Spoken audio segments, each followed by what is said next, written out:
Welcome to the Written Word. I'm Terrence, and this is a channel that is dedicated to poetry. Today I will be reading Ross White's poem, Mule.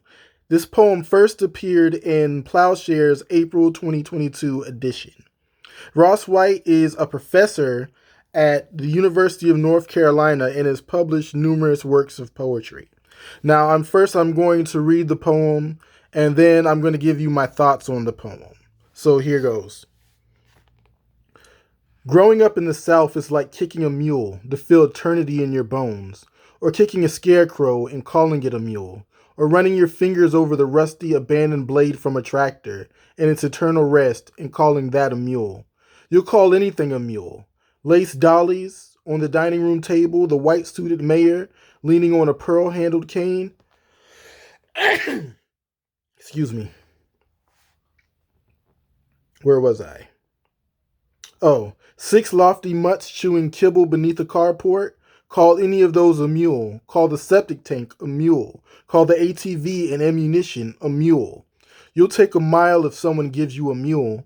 You go to church every Sunday and pray to that orny mule and his cross-shaped plow. Summers, my cousin toss empties from the F-150 as they drive past the high school, and they call those empties mules.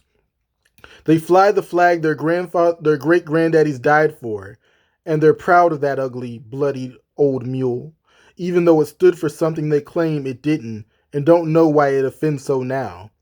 Mercy's its own kind of mule, but those cousins can't hear its voice too well.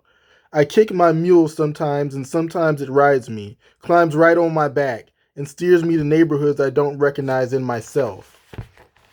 My mule drags his plow through 40 acres I can't access. I promise I'm trying to be a better person. Okay. A really good poem, right? So I'm going to give you my thoughts on it.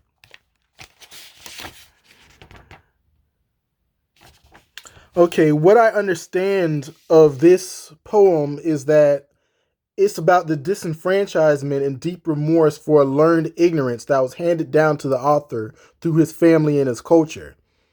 It's funny that he's making a play on the 40 acres and a mule reference that black slaves were supposedly promised after slavery, but never received. It's funny because the author is white and he's speaking on redneck culture.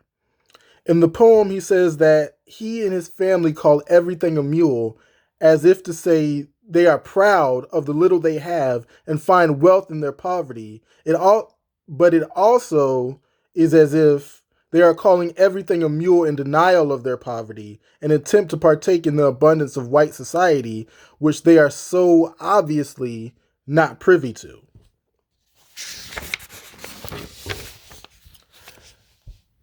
The most interesting part of the poem is that in the end, when he talks about going to neighborhoods, I assume wealthy neighborhoods, and starting trouble, he says that in the end that he's trying to be a better person.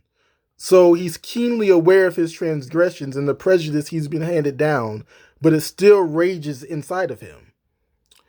This poem is a profound statement about humanity and demons that plague us. These demons sometimes are generational and society, not just personal. He says that his family does not understand mercy.